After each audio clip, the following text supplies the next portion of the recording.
Hello and welcome back. This is Botany 101 and I'm Angela Nishimoto. Okay? All right, for today, okay? The grasses, all right? Our objectives for today, okay, include the fact that whole grains are most nutritious, okay, of all the kind of grains that you can possibly get. We talked a little bit about this before, yeah, when we were talking about nutrition. Secondly, we're going to talk about, in particular, wheat, corn, and rice, the big three, where it comes to grains. And we're going to also talk about others, okay, in this group, the grasses. Then we're going to talk a little bit about forage and landscape grasses. Okay, forage generally means that livestock eat it, and landscape usually means turf. Okay. Alrighty, then all these, various sort of plants, they all belong to the grass family. Okay, also known as a Poaceae. Another name for the grass family that people don't usually use so much now, but I like to give it just in case people get confused, is a Gramineae, all right? Most people do use Poaceae now. And over here on the left-hand side of the screen, you can see that bamboo, okay, is a kind of grass. Yeah, this is bamboo. Okay, I'm not sure whether it's a Hawaiian variety or one from Asia, but it is actually a large grass. And here we have sort of like a, what would you call it? Like a, I guess some people call it a worm's eye view. You know, like if you're lying on a grass and you're kind of eyeballing it, at low level. So this looks like turf to me, okay? So this is another kind of member of the grass family. All right, and the grass family, of course, includes cereals, okay? Cereal grains, all right, include the big three that we just talked about. But we also wanted to show you, this is an illustration from your text, that the grasses, including sugarcane, okay, very famous in Hawaii. Sugarcane is a grass, okay, maize or corn, and rice and wheat. Look at this, all the tonnage that we produce in the United States for this. This is actually world crop production. So look at this, boy, these are all really big producers in terms of land given over to their cultivation. You also see barley here, and also sorghum, okay, two other members of the grass family. So the cereal grains are very, very important, okay, as well as sugarcane. And you can see the sugarcane, wow, lots of stuff. This is 1,350,293,120, okay, metric tons of these sugarcane produced, okay. Alrighty, then, okay.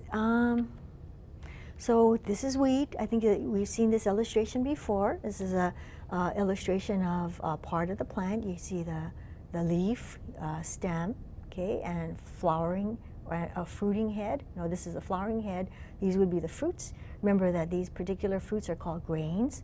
And here's a female part of the flower, the pistil. Here's part of the male part of the flower, the stamen, and etc. Okay, so this is wheat. And this is rice, and you can see that looking at this, the flowers are very similar. If you recall correctly, the flowers, of course, are the most conservative parts of plants. So that is what taxonomists, you remember what taxonomists are? Taxonomists are botanists and other scientists that actually classify and name different kinds of organisms, right? So one of the things that you're seeing right now is that these different kinds of plants have actually very similar flowers and other structures, okay? And we also have corn. This is one part of the corn plant showing the male flowers, okay, in a male inflorescence, okay, also known as a tassel, okay, and here are part of the female inflorescences, okay, in another type of inflorescence known as the ear, and you have all these silks.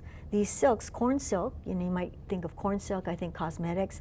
They used to have a kind of powder, face powder, that they used to call corn silk in one of the drugstore brands. Well, this corn silk are actually the stigma and the styles, very, very long, okay, stigma and style of the female flower. Remember what stigma and style was?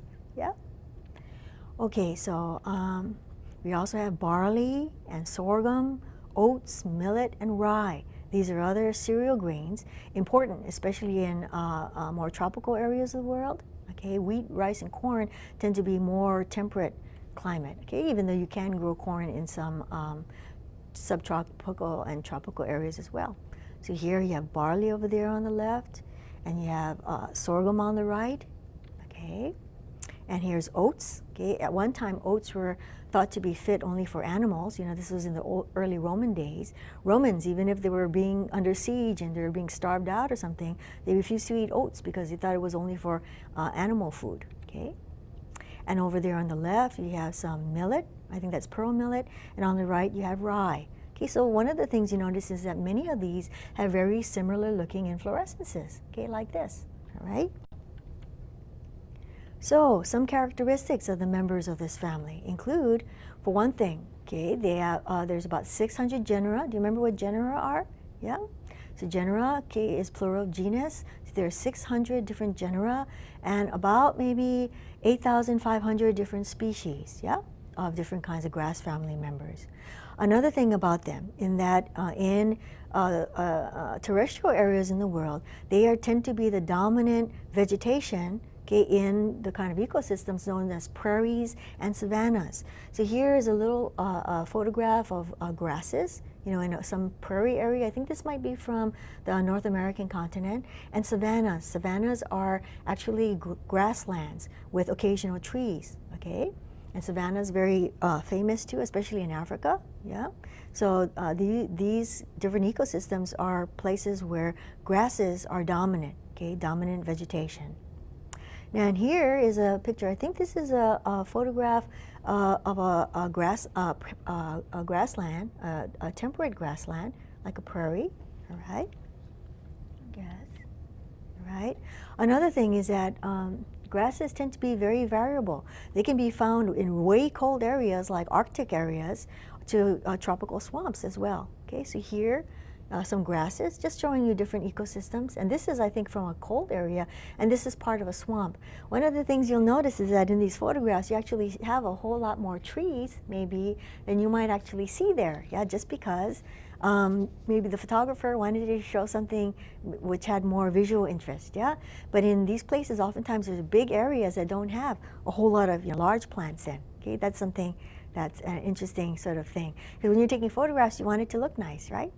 Okay, another thing is that the grasses will actually cover about 1/4 of the world's surface area of terrestrial ecosystems. So about 25% of the vegetation, making up the land ecosystems are actually covered with grass. So about 1/4 of it is grasses. So here's a nice, image of the world. Okay, all this terrestrial areas. That means that, I guess, not counting the oceans. Yeah, so about 1/4 of these land areas, okay, are the dominant plants, are the grasses, okay, 25% of the vegetation. All right, so other characteristics, okay, so vegetative characteristics is that grasses are usually herbaceous, okay. One of the exceptions that we saw that kind of proves the rule is we looked at bamboo at the beginning, yeah. Bamboo is also sort of woody type. It's not really true wood, right, even though that definitely you have hard cells in there that make it woody seeming, but since monocots, and of course grasses are monocots, that generally they don't have secondary growth. They don't have a vascular cambium that produces more xylem and more phloem. So, but most grasses are herbaceous. That means soft growth, green growth, and etc. Another thing too is that these kinds of plants tend to have leaves that are linear. That means the leaves tend to be long and skinny. Okay, and remember, another characteristic of monocots is that they have parallel venation, and you can see in some of these leaves on this image here that the venation is indeed parallel, with the secondary veins running parallel to the midvein of the leaves. All right.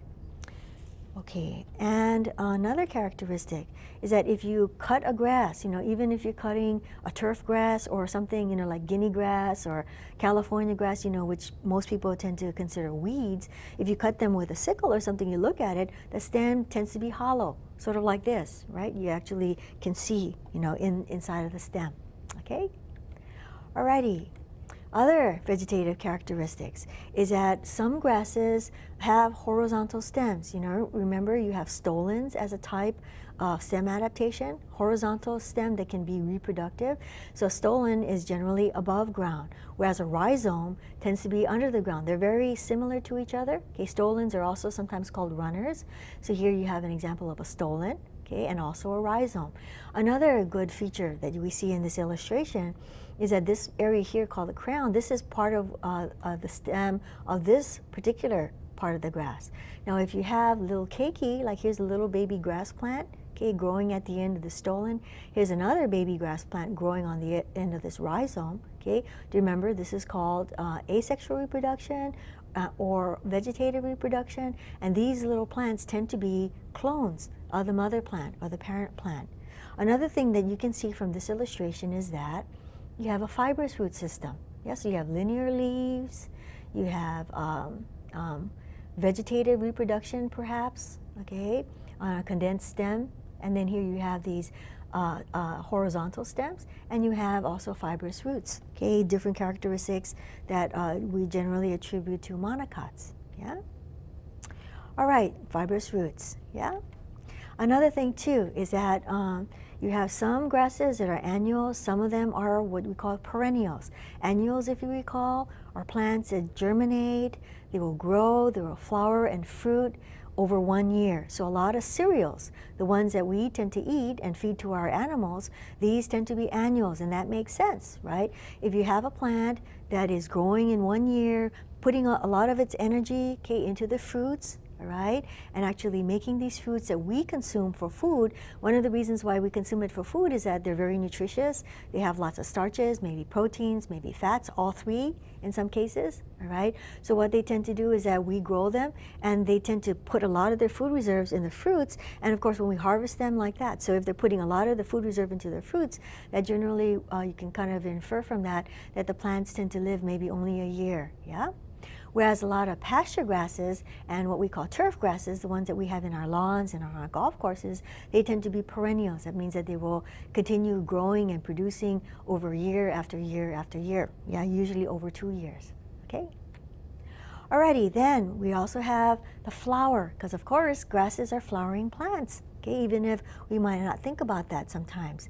Now, if you recall a little bit earlier when we were talking about with this, we see here like a characteristic type of grass inflorescence, okay, with the flowers, okay, at the, I guess this might be one particular type, maybe called a panicle. Where you see these blade, also known as the part of the leaf. Here you have the horizontal stem.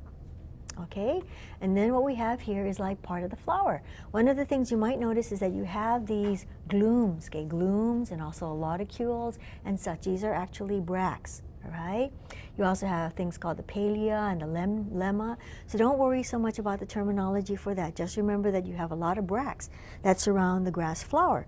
And another thing that you might notice, so take a look at this grass flower here, this dissected or opened up grass flower. Just take a look at it and just try to think what's here and also what is missing, okay, that would make up a flower. You do have male parts here, right, the stamens. You also have a pistil in this one, so it's a perfect flower, but, okay, just think about this for a minute, all right? What's missing? Okay, so these grass flowers are actually part of inflorescences, all right? You can have either one, or you can have many flowers in an inflorescence. Remember that an inflorescence is a bunch of flowers, yeah? Another thing, here you have some of the answer. The flowers tend to be inconspicuous. When you think of grass flowers, you think of green, brown, whitish. They don't tend to have really garish, very bright colors. So the flowers themselves tend to be inconspicuous. Another thing about the flowers is that they are incomplete. Okay, you don't have sepals or petals. Incomplete means that you're missing one or more of either a sepal or petal or stamen or pistil. Okay, so they're incomplete flowers. And here you can see the feathery stigma here. Here you see the anthers of the stamens. Okay, so you can see that the flowers are greatly reduced. Okay.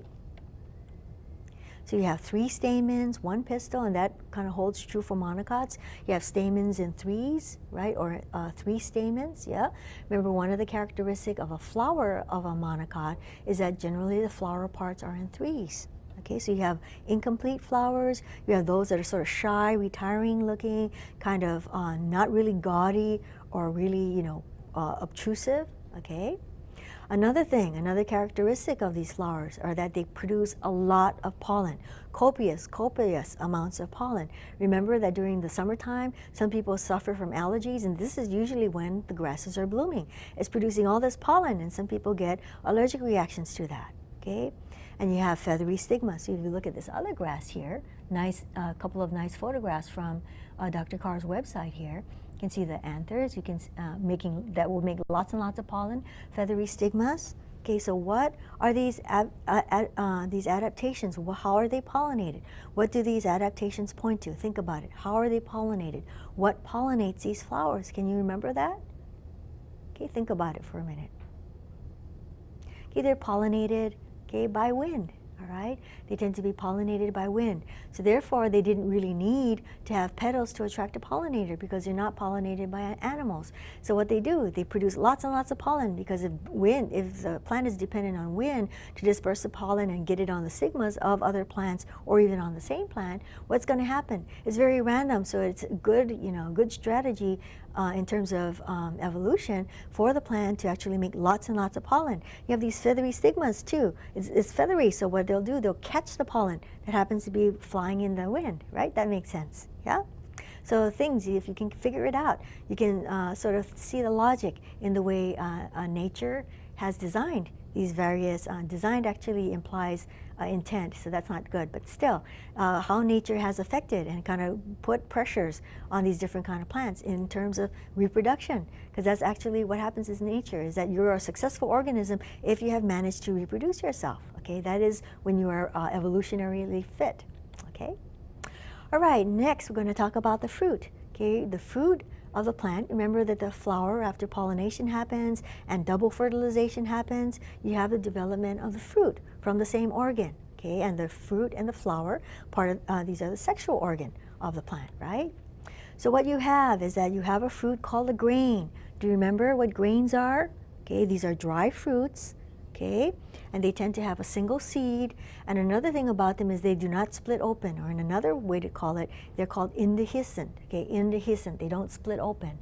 Now if you look at the anatomy, okay, of a grain, okay, remember one of the characteristics of a grain, like a corn kernel is actually a grain, also a wheat berry is also a grain, it's a fruit, okay, it's not really a seed, even though I think even I slip up and call them seeds sometimes, but they're not really. What they have is you have this wall of the fruit that is fused, okay, to the seed. So usually when even if you got one of the fruits and you're dissecting it out, you can't really differentiate very easily the wall of the fruit and the seed coat, okay? So this part here generally is taken off the plant. Anyway, this part here, which has to do with the fruit wall and also the seed coat, that's what we call bran, okay? What is bran? We call it fiber sometimes, right? But this is also very nutritious. Another thing is that, like you hear of wheat germ like that, so the embryo part, okay, of the grain fruit is referred to as a germ. And in some places, sometimes this is also removed when they're refining grains, okay? And you have here the endosperm. Remember what the endosperm was? It is a result of fusion of a sperm nucleus with two polar nuclei, okay? And that actually makes up what we call the endosperm, all right? You also have something called an aleurone layer, and that actually is very protein rich, okay? So that sometimes is also taken out of it as well, all right? Another thing too is that the bracts, remember that there are a lot of bracts around this fruit, that is what people call the chaff. You might not know what that is, but think about it. You probably have heard of people with this kind of colloquialism or a little, what is it? It's like a saying, adage, yeah, that you have to learn how to separate the wheat from the chaff. So what they're calling the wheat is, of course, the staff of life, and the chaff is what is winnowed away. That they want to get it away from the rest of the they want to get it away from the grain. So you separate the wheat from the chaff, sort of like stuff you can't use or isn't very good from the wheat, which is very wholesome, very good, and something that you want. You want the undesirable element kind of separated from the desirable element. Okay, so much of our sayings really go back in time, historically, Now, so the outer wall of the grain, like we just talked about, okay, so the outer part, the inner part of the fruit and the outer part of the seed is called the bran. Very nutritious part of the plant too, okay? And then we talked about this also, the embryo is called the germ, All right, and most of the grain is endosperm. So remember that even though we use the endosperm for food, for the plant, the endosperm is to nurture the germ or nurture the embryo, right? It's actually food reserve for the little tiny baby plant that is the embryo, okay? Another thing too is the important cereals for us, okay? Generally, the chaff, remember the chaff we just talked about? Also the bran and the germ tend to be processed and removed, okay? So the grain tends to be processed with those three components taken away, okay? So what a lot of us are familiar with, including white flour, okay, from wheat, as well as cornstarch that, you know, some of us might use to kind of thicken a stew or a soup, yeah, cornstarch, and also white rice. Okay, so these are very familiar to most of us, and these products are actually a result of removing a good deal of the fruit and such, okay?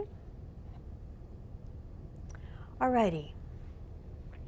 So whole grains, all right? Whole grains have the fact that only the chaff, which we already talked about, that most people tend to consider undesirable, the chaff only. So you do have the germ, and you also have the other parts that are important. Another thing about this is that generally these grains will give 50% of the calories that we humans all over the world, more than half of the calories that we eat, tend to come from these grains. Very, very important. Okay, they're main sources of carbohydrates that we see over on this side. This is mostly wheat, I think, but it looks like they have others. Wheat and cornmeal, it looks like. Maybe these are all different. Whole wheat meal, maybe white flour, and also wheat berries. Yeah. So the grains actually gives us many of the carbohydrates that we eat. Also, like we saw this before, this is showing parts of an animal cell with the fluorescing parts of it actually being structural proteins. Okay, so they provide a lot of different kind of proteins, especially in places where people's diets don't include a whole lot of animal proteins. Okay, so many people get a lot of their proteins from grains. All right, so this is from whole grains, okay, what we call whole grains. Okay, so the first one that we're going to talk about is something that we can call a staff of light. Okay, what is it? Okay, it's wheat, right, or bread. Yeah, so bread usually is made from wheat. So wheat, generally we call them triticum. That is their genus name, right? And so generally all the wheats that we use nowadays are actually hybrids. Okay. All right, so generally they tend to grow in temperate grasslands. Okay, temperate, it tends to be like North America, Central Asia, you know, some places in South America, so temperate areas that are usually like above or below, let's see, I don't want to give you the wrong information, over or below 25 degrees latitude. So they're, you know, northerly and also so southerly. So here you have these temperate grasslands that have these very cool temperatures. Okay, so these are where these different kinds of wheat do their best. So here's a little pile of wheat harvest, okay, like a haystack, yeah. Another thing too is that many of these grasslands that do provide a place for people to grow this wheat include the Ukraine. So these are the top producers, okay, of this staff of light. The Ukraine, the United States, Canada, China, India, Argentina, yeah, in the southern hemisphere, as well as France and South Africa. Okay, so all these places are places where you have these temperate grasslands. And this, I believe, is an image of the steppe, okay, which is in Central Asia. It's spelled S-T-E-P-P-E. It's known as a steppe, okay? Argentina, I forget what they call where they are. Anyway, so these are temperate grasslands. They tend to have very cool temperatures. This is like a place where the wheat grows the best, okay? Now, the staff of life originated in West Asia. I call it West Asia because that is sort of like not as Americentric as some people usually call it, the Middle East, yeah? But West Asia, western side of Asia, about 9,000 years ago, okay? How can they tell? For one thing, I guess they have archaeological digs and such, that they have evidence for the fact that the people there, you know, domesticated and tamed wheats, and they also have a whole bunch of wild species in these areas here, present-day Iraq, Iran, and Turkey. All right, many wild species there. Why is that important? Remember we talked about that before? Why is it important that we know where the origin of plants came from? Yeah?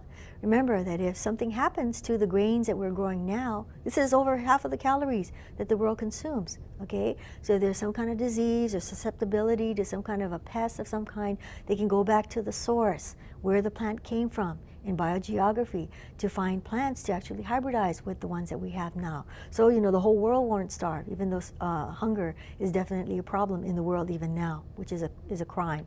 Shouldn't be like that, okay? Okay, so here we have Western Asia, okay, with the Fertile Crescent over here, I guess Northern Africa and also Western Asia. And here you have the Fertile Crescent. We've seen this before. And this is an image showing wild wheats or wild relatives of wheats, okay, in a setting, okay, probably someplace in West Asia. So how did wheat originate? All right, for one thing, hybridization and polyploidy, both of which we've talked about before. Yeah, hybridization is when you cross plants that have different, you know, genomes, that have kind of different genetic makeup.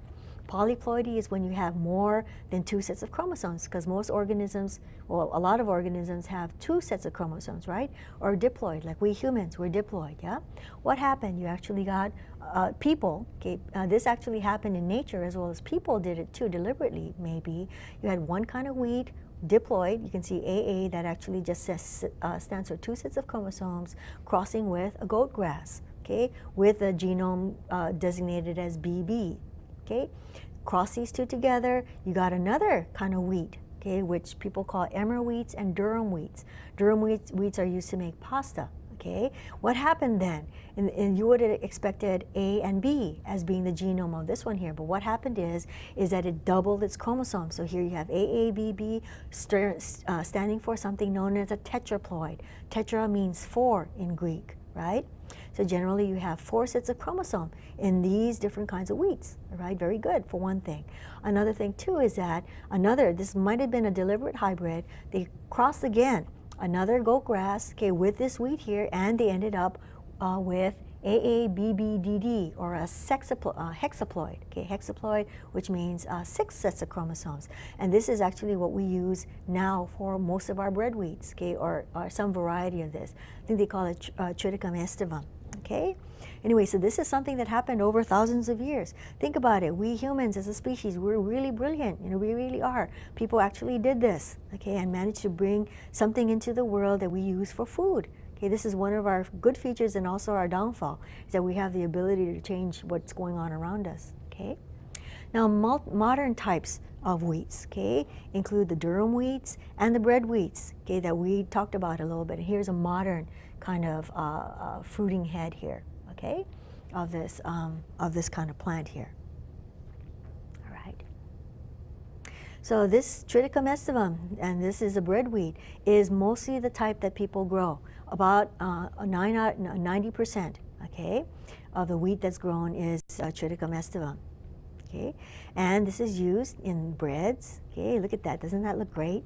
Bread, yeah. Also these pastries and also breakfast cereals. This is nice looking. So every time we have these things about food, I start to get hungry. All right. So another thing, so hard wheat, okay, from the bread wheats, has a higher content of a protein known as gluten that kind of make the bread sticky. You know, like when you're kneading bread and it's kind of sticky and doughy, yeah? So the hard wheat is used for bread making, okay? Secondly, we also have soft wheat, okay, that tends to have lower gluten content. And here we have a tart, you know, with a crust, probably made from soft wheat. This looks like a strawberry tart. And here we have donuts. Wow, okay? Anyway, get your carbs, you know. So we also have spring wheat. Spring wheats tend to be planted in the late spring or early summer, then harvested in the fall. And I just have this illustration here just because it's showing the coloring of the leaves turning, yeah. And then we have also winter wheats. People tend to plant winter wheat in the fall, then it overwinters in the ground, and then it grows and is harvested in the spring or in the summer, okay? Then nutrition, okay, for one thing, very, very high in vitamins and minerals and stuff that we need, which is wheat, okay? So it's missing only vitamin A, which we see here, okay? Vitamin B12 and vitamin C, okay? And also iodine, but still very, very nutritious, okay? Also a heavy feeder too though. So if you have whole wheat, you got lots of nutrients in the bran and the germ. So the whole wheat is probably the best kind of wheat to eat.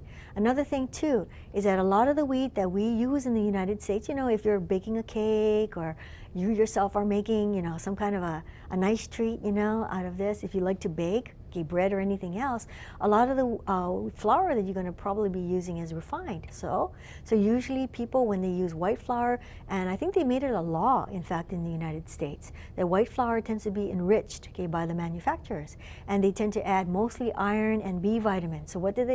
They take away the nutrients when they kind of make the flour, mill it, and then they add back the nutrients when they're enriching it. Yeah.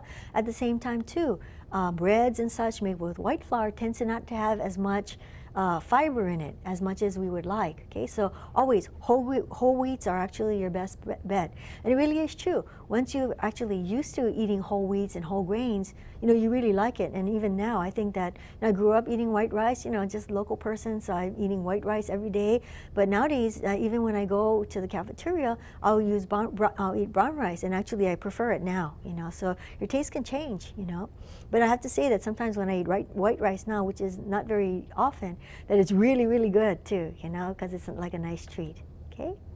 All right, so here, okay, just kind of showing that whole wheats, okay, whole wheats have a lot more protein than unenriched white flour or white unenriched flour, and even if it's enriched, you don't have a whole lot of protein, not at least compared to that. So generally, you can run your eyes over these numbers, and generally you can say that if you use whole wheat to bake with, or you buy whole wheat bread, or you even make pastries or get whole wheat pastries, that's probably better for you too. You know, and actually it gives you more tooth. It has more substance, you know, when you're eating it as well. Okay, very good. Next thing we're going to talk about, okay, is Native American maize, also known as corn. Okay, this plant is also known as Zea maize. That is a scientific name. I think it was named by Linnaeus. And here you can see that it's very beautiful. Yeah, when you have like the autumn season in temperate areas where they actually grow this, yeah, and it's very beautiful. They use it as decoration in many of their holiday themes, you know, like if they're throwing a party, you have all this different colored corn and people put squashes of all kind in there and pumpkins, yeah. Anyway, so corn was the basis. It was actually the carbohydrate base for the diet of civilizations in the New World. And of course, that includes North America and South America. So this is the area of the world, and Central America, Mesoamerica, known as the New World. I can't assume that people know about that for sure. Another thing too is that you have this area from South Canada to South America is the place where you had all these New World civilizations, including the Incas, okay, in South America, including the Mayans, the Aztecs, and a whole bunch of other peoples that lived in those areas. Very advanced people. They had, you know, astrology. They had definitely a very complex, you know, mathematics, okay. Now this corn, what we call corn, also known as maize, they have staminate flowers and pistillate flowers, okay? So here you have the tassel we showed you a little earlier, called the male inflorescence. We have the female inflorescence, also known as the ear, with all these silks, you know, the stigma and the style. Okay, what is this particular condition called, where you have staminate flowers and pistillate flowers in the same plant? Do you remember what it's called? I think I won't tell you about it. You have to kind of look it up. Okay, so think about it, all right? So what is this condition called, where you have male flowers and female flowers on the same plant? Okay, just think about that. Another thing about this Zea maize is that this plant is not really adapted to survive in nature by itself, okay, without human help.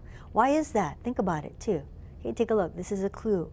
Here's some corn that has been harvested, and here you have others. You have this husk, right? Here you have the husk of this corn. It's really very beautiful corn, and this one here too. Okay, the husk actually won't dehisce and split or anything like that. So if the corn, you know, goes to seed, or you have the fruits, and then the ear, you know, matures and falls off the plant and ready for the next year, any seed that germinates, okay, in here, okay, will be competing so much from each other. They have to kind of fight their way out of the husk. Okay, and then they'll be competing with each other very much. So you're not going to have very much productivity, because this plant is such a so-called advanced plant. So much of its genome has been used and bred and manipulated by humans that it can't survive on its own anymore in the wild. It is truly a domesticated plant. Okay. So different kinds of types of corn, okay? It depends on what kind of starch is present. You have hard starch and you have soft starch, okay? Remember, what are the two components of starch? Okay, you have amylose, okay, and you have amylopectin, okay? Those are the two main components in starch, all right? So generally, you have hard starch has a higher amount of amylase and a lower amount of amylopectin proportionately. And you have all these different kinds of corn types, okay? Popcorn, flint corn, flour corn, dent corn, sweet corn, okay, which is a big feature in Hawaii because we actually have here in Hawaii a man who is quite famous for his breedings in super sweet corn. Yeah, the sweet corn. I think it was super sweet number 10 something or super sweet number 9. I don't really remember, okay? You have waxy corn, you have pod corn as well. So here's all these different kind of corns, very, very varied, okay, for a truly domesticated plant, okay? All right, so you have, generally corns tend to be a summer annual. They tend to grow in the warmer season. What they like is that they can actually be grown under diverse conditions depending on what kind of variety you have, depending on what kind of corn you're growing, okay? So you can have it even in pretty cold regions as well as, you know, like we said, from southern Canada, it gets pretty cold over there, right? And northern United States all the way down to South America, and South America too. As you get to the southern end of it, it gets to be very cold too. Tierra del Fuego, right? Very cold. They tend to like maybe like moderate temperatures, lots of sunshine, because you can tell since this plant is so nutritious and has so much starch in it and etc., it's a heavy feeder. All of these different kind of main grains that we talk about, just, you know, the big three of the grains, they tend to be needing a lot of fertilizer, a lot of sunshine, okay? All right, so here, hybrid corn. So this is a photograph of super sweet, okay, some kind of a sweet corn. And here in Hawaii, you know, it's a place where they've been doing hybridization of corn. And did you know that in Hawaii too, we're like just about the #1 place in the whole country where people are doing a lot of genetic engineering. Even at UHM, they actually have a Department of Agricultural Engineering. Okay, they have a lot of money to actually do, you know, different kinds of things, and it's kind of like a controversial subject right now. Yeah, all the GMOs that people are producing. So hybrid corn is actually the most widely grown crop in the United States. And hybrid, what is a hybrid corn? Is when you cross one kind of corn variety with another kind of corn variety. And that's pretty good. You get really, really good results from that. You actually get an increase in yield. So here you see this little row of these little baby corn plants, okay, with taller corn plants in the back, these small little baby corn plants, okay. Remember that, they're really small. Okay, so they will show desirable characteristics when you make hybrid corn, when you cross one variety with another one. This is something that you would, instead of just getting one ear or one female inflorescence in a stalk of a plant, you get 2 to 3 ears per stalk.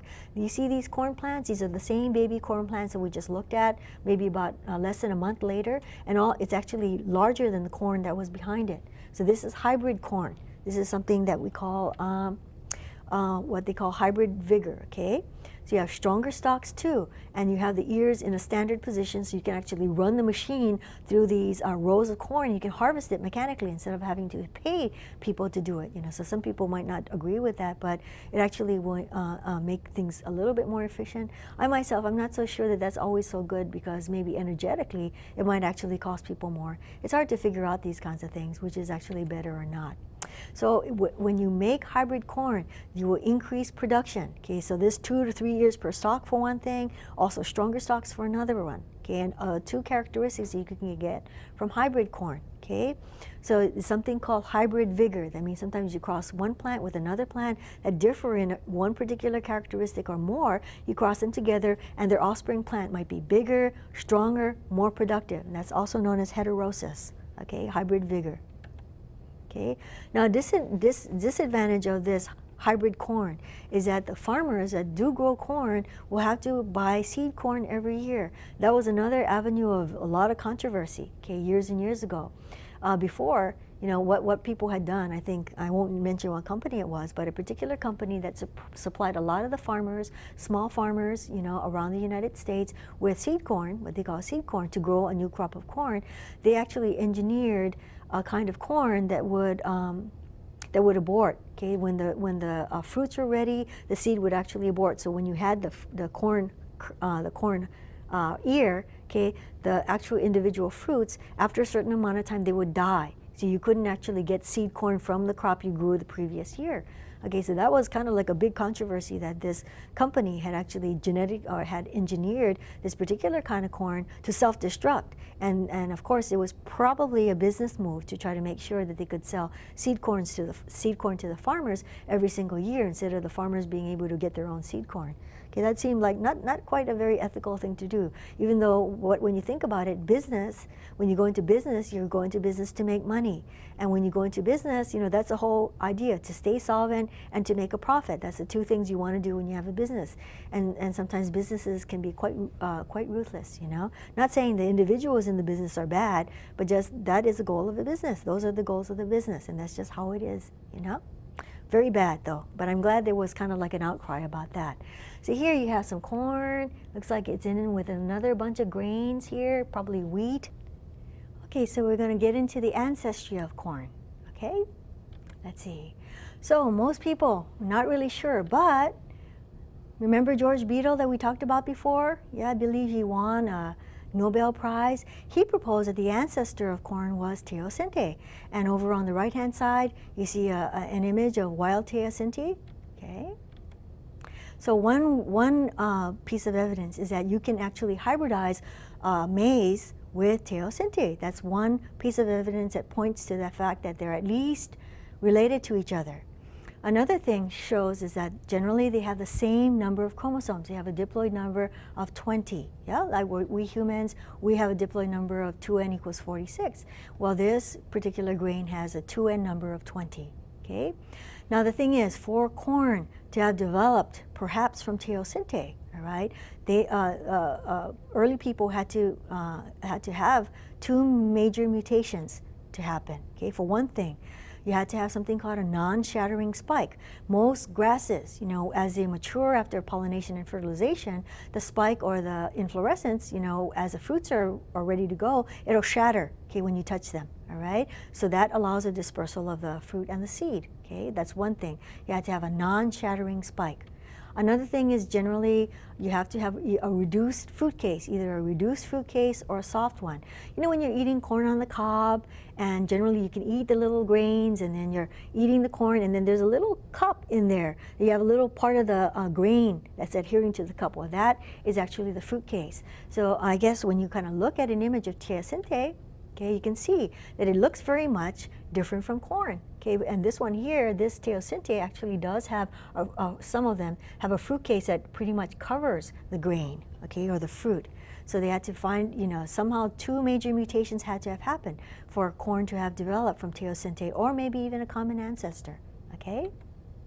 Now the thing is, another piece of evidence is that they did breeding experiments. They actually did breeding experiments, and between corn or maize and teosinte, and they came up with plants that had these ears or female inflorescences very similar to those from about 7,000 years ago. And this is actually some corn cobs, right? What's left of the female ear from earlier dig to earlier. So maybe about 7,000 years ago, you'd have ears about this size, very similar, okay, to the ones that they came up with when they were doing the breeding. Okay, so that's some evidence for that. Okay, they've also done molecular research, probably trying to compare the genome of teosinte to corn, and they found out that it supports the hypothesis. Okay, now corn, very valuable, but most of it is used for livestock feed. Okay, corn is also a plant that people have done a lot of molecular genetics and molecular, fiddling around with its genome with good, intentions and such. Okay, so maybe remember we talked about this earlier. A good percentage of the corn that is produced in the United States are genetically modified organisms. Okay, we'll have to see in terms of time. We have to wait and see what some of the effects are going to be from that. Okay, so there you had sheep, here you have cattle, okay, grazing in their nice little pastures. Another thing about corn is that whether it's for livestock or whether it's for us, it's a very good source of the three, macronutrients that we need, the carbohydrates, the fats, and the proteins. okay? Some of the products includes cornstarch, of course, something that a lot of people use, cornmeal. You can use that for making cornbread and other things like that, which is really good. That's probably a favorite food of mine. Also, corn flour is also used, also oil, syrup, okay, from corn. So here's another illustration from text. You have livestock feed. You have some of, the corn harvest being used for seed corn. You have different sort of applications that people can use for in terms of industrial work and such. Some, of course, we have surplus because corn is a subsidized crop, I think, in the United States. Some we export. Okay, we have food products, alcoholic beverages, also gasohol, okay, ethanol, okay, for fuel. And we have two different kinds of alcoholic drink, that at least two. You have something called chicha. Okay, I guess it's South America, people make that. And bourbon. Bourbon is a kind of whiskey, usually prepared from corn mash. Okay, I guess if you're really liking your whiskeys, I think people really get into it. It's almost like a cult, getting into Scotch drinking or bourbon drinking and like that. And I guess just like anything else, you develop a really good palate for, some esoteric sort of liquors and stuff.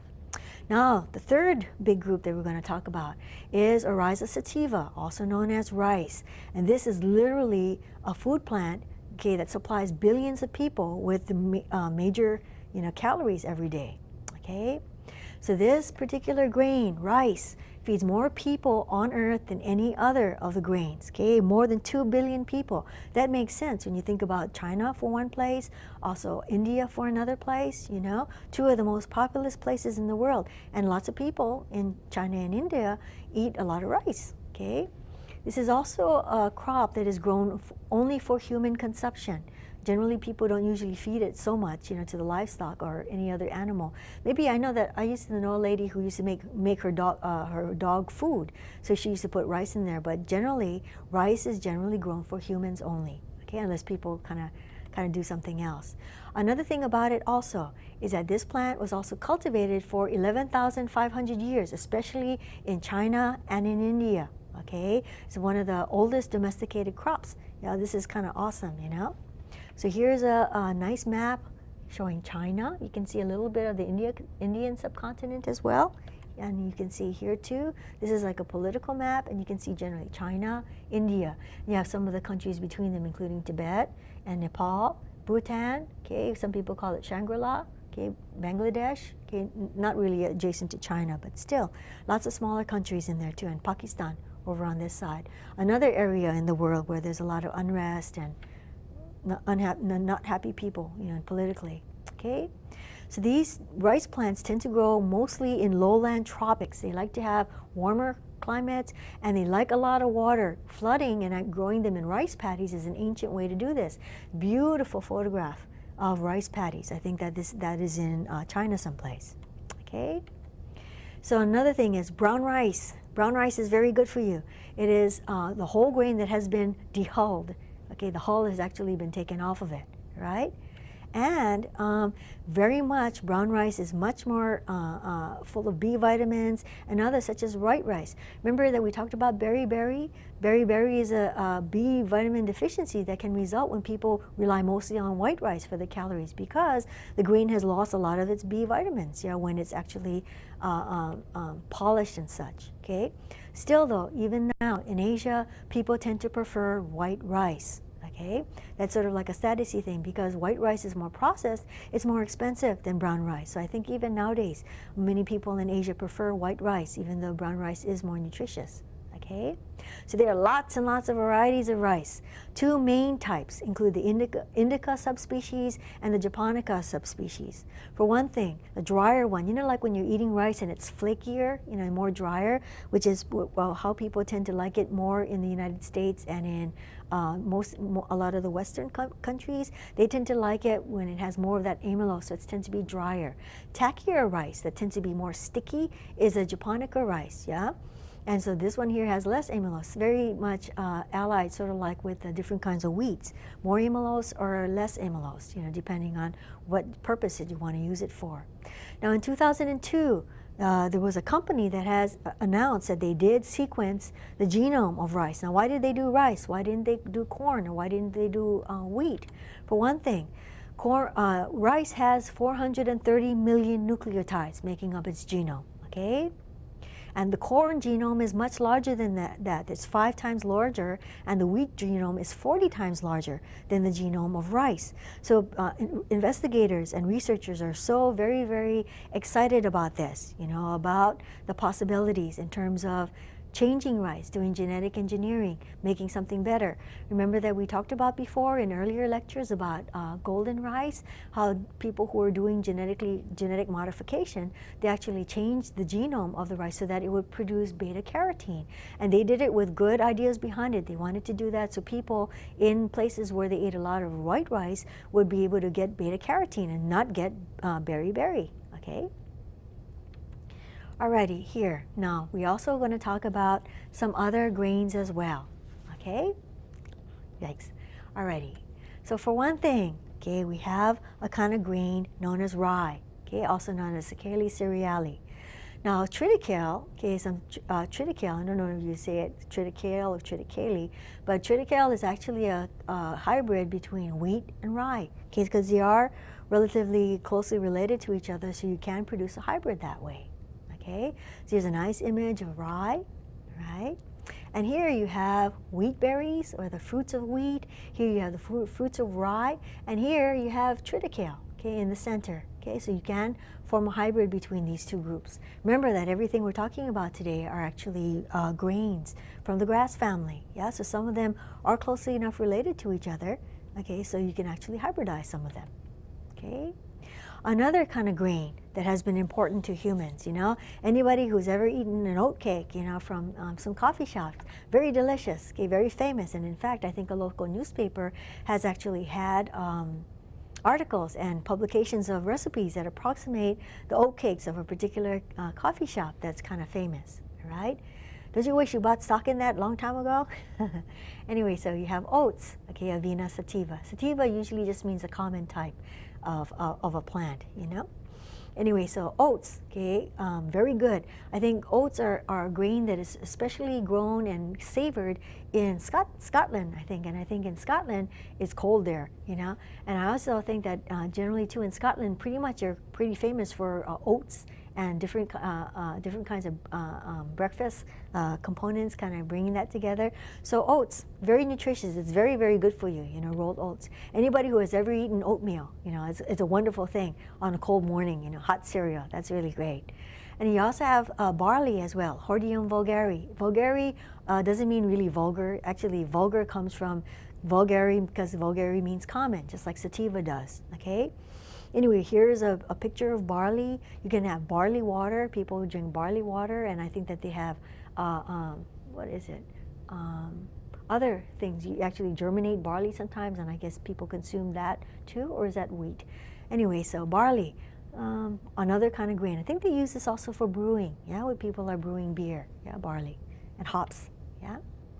Another kind of grain is called sorghum. This is a plant that is very much important in Africa in terms of a carbohydrate source and other vitamin sources as well. Here's sorghum bicolor.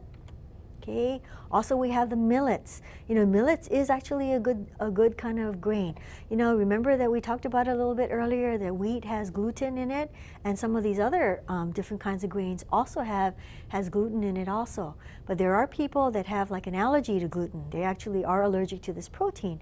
So some people consider that when you eat wheat, some people are allergic to wheat. It's kind of surprising and a little disheartening for people who do have these food allergies.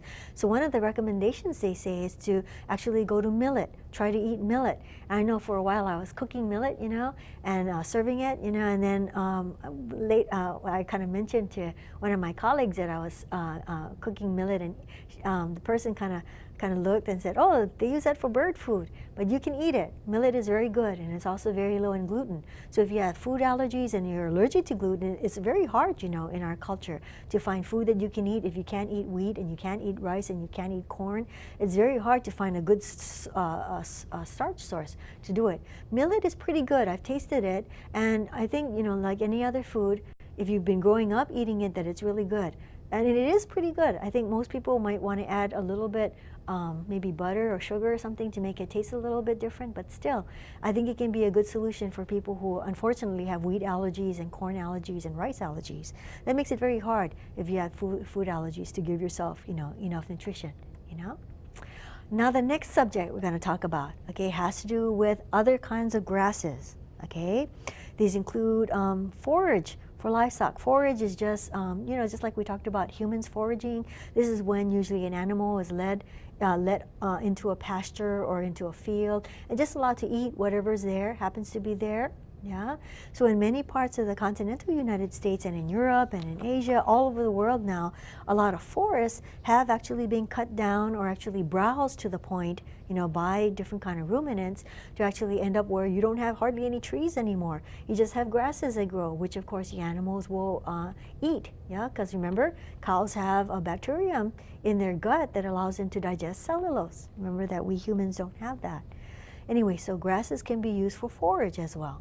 Okay, and of course the forage grasses tend to be perennials, herbaceous perennials, kind of non-woody plants that tend to live more than 2 years. All right. Now this forage grown mostly for the leaf and stem, because of course that's the part that the cattle and the sheep and various other kind of grazing animals would eat. So they can eat it in different ways. For one thing, they can eat it from the field, so that's fresh. Another thing is that people can actually harvest it and make, the dried grasses, which is called hay as well. So if you have a rabbit or you have any other, small rodent kind of animal, sometimes the food manufacturers will make pellets, yeah, and you also have to feed these animals hay as well. This provides roughage in their diet, and in fact, if you have these animals that are, true vegetarians or true herbivores, generally you do have to give them enough roughage and pellets. And in fact, they can get all their nutrients too from the pellets that you can buy for them, okay? So you can actually feed these different kinds of livestock animals, okay, fresh grasses, okay, or you can also have dried grasses in the form of hay, or you have another kind of form known as silage. Okay, silage is generally hay or other kind of grasses that have been fermented for a while. So here you have some hay that has been baled and packaged so that when they put it in the silo, here's a silo, you'll actually have some parts decomposed. Okay, that probably cattle and such might even like that as a change, All right. Now the last kind of grasses that we're going to be talking about include the turf grasses. Right. So here we have an image of like not a field, maybe, a lawn where somebody has done the mowing back one way and back in another. So when you see, if you're watching golf on television, my parents watch golf on television.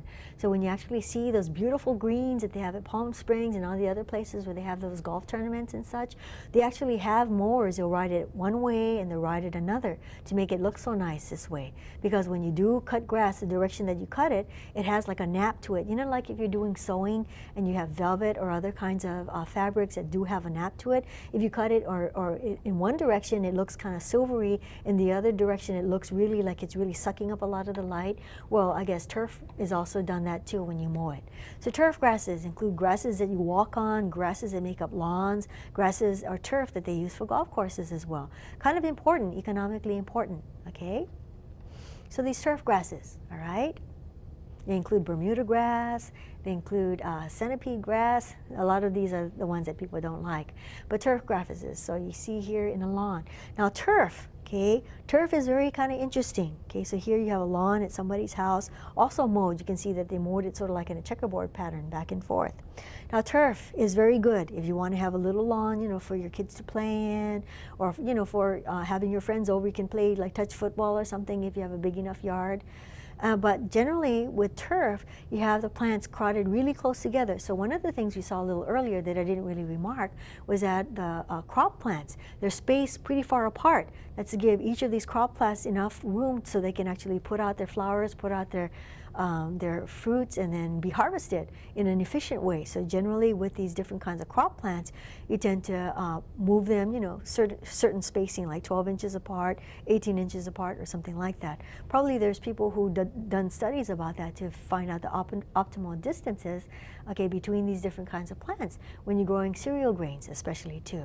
Okay, but turf grasses are all kind of crowded, real crunched together, because what do people want when they're planting a lawn? They want a lush lawn, almost like a carpet. Yeah, that's what they want. That's what they want.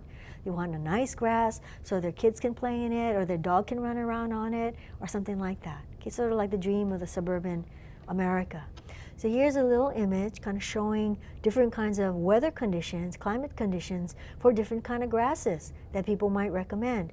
So this is something, so if you're wondering what kind of grasses to plant, you can actually look it up on the internet, or even, go into different kinds of turf grass companies and find out what kind of grasses that they recommend. I know here locally, I think people like zoysia, that's one type, zoysia, that's one people like to use in golf courses and such. Okay, so the plants are crowded together on these lawns, all right? And you can see in all these different kind of zones, has to do with how cold it gets, how warm it gets, how much rain it gets, and etc. Okay, because generally if you're going to be growing grasses, you probably don't want to be out there weeding, every day, or having to fertilize every week or something. Anyway, so that actually points to a little bit of a drawback to grasses, is that you have lots of competition between these individual plants all crowded together, making up a lawn. Okay, because of that, the thing you have to actually give the plants a lot of nutrients. Okay, so here, this image on the right is showing a manure spreader. So this person here, this farmer or turf grass grower, is actually spreading organic fertilizer, manure, right, which comes from usually herbivore droppings, cow manure, chicken manure, horse manure. Very good organic source, okay, of nutrients. Another thing too is that oftentimes when you have turf, you have to irrigate. You have to have sprinklers put in, or you have to go out water your lawn, especially during the summertime. And what is it when we're having a water shortage? Yeah, that may not be so good. Okay, so some of the a little bit of a controversy. So here you have people who are into plants, different sectors of what people might call the green industry. They sort of are not at loggerheads necessarily, but there's one group, turf people, people who want to do golf courses, and also it's important, right? It's part of economy and things like that. But still, grasses are very heavy feeders. You pretty much have to fertilize it fairly often compared to others kind of plants. You have to irrigate it as well. Another thing about it is oftentimes you have to apply pesticides. You have all those little larvae in the soil eating up the roots and all this kind of stuff. So you have to give it water, you have to give it fertilizer. Many people will use chemical fertilizer like the blue type and like that. Don't want to name them, different things like that. So it's actually not very good if you have a xeriscape situation. Okay, so in one kind of case, you might have people who are horticulturalists pushing for the xeriscape. Xeros means dry, so what you want to do is put less thirsty plants in. So if you were to go to the Halawa Gardens, and go over there, they actually have literature there that will tell you about how to grow less thirsty plants. And one of the things they say is to limit the area planted in turf, okay, which are grass. Lawn grasses, because you need to fertilize it, you need to water it and irrigate it, especially in the summertime. Okay, you need to give it pesticides so often, or you're going to have a lawn that doesn't look so nice. So every homeowner, anybody who owns a single-family residence, probably has this fantasy, this dream of this carpet, this green carpet in their backyard. They can imagine their dog running around on it, or their kids running around and playing a swing set, all this kind of stuff, And I believe in that. I believe that people do have a right to have the dream of, having a nice lawn. But still, turf is a heavy feeder, so people have to kind of weigh the two things together. The thing too is that if you have these different places that you do need to fertilize fairly often, including golf courses, they have like a rotation. Maybe they fertilize twice a week or once a week. They also rotate the pesticides which they're using when. So what you can do is that you have all this stuff going into here. It's actually percolating down through all the layers of lava rock, getting into the freshwater lands in there. Also, a lot of these things are being washed out into the ocean, causing algal blooms, like some of the Dictyosferia, the different kind of algae that people consider to be real major pests, crowding out other algae that they think are more desirable. So fertilizer, you can't do anything in the world without it affecting something else. okay? So everything is all together, and we're all part of the same picture, you know? Anyway, that's kind of an interesting thing, okay? Alrighty, too, so you need to mow too. And as you're mowing, you're making, you know, pollution, you're also using up gasoline and oil, okay? So one thing that people can kind of try to recommend, okay, that they want you to use something called mulching mowers. These are mowers, you know, I guess most homeowners wouldn't be using a huge mower like this, but mulching mowers will actually cut up the grass pieces small enough that you can leave it on the lawn, and I guess what they call it is thatch. Because in the olden days, they wanted you to get all the grass clippings, bag them, send them to the landfill, which isn't necessarily the best thing, actually. Because if you do, you know, it actually costs money to transport it over to the landfill, and then you have to actually put it in there. And in fact, if you have a whole truck full of grass clippings, they'll actually charge you if you take it to the dump, okay, so for you to dump a truckload of stuff there.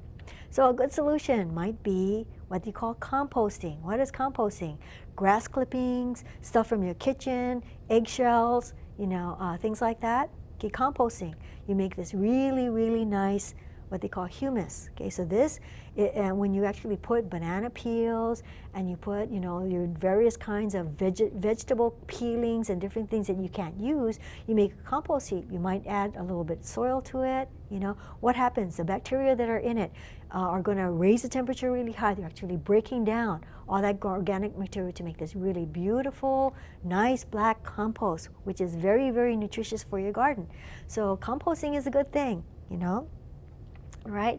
So this is something that'd be very good in order to get your waste and actually use it to make something that will really help your lawn. So this is something too that people might call amendment. You know, this is like very rich. It's almost like black gold, you know, for your lawn, for your other plants, and etc.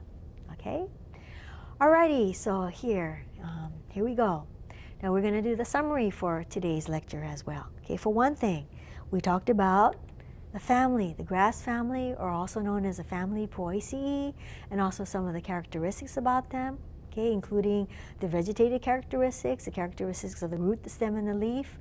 We also talked about floral characteristics of this group of organisms as well, talked about how they're wind pollinated, and this actually will account for how they actually do reproduction, okay?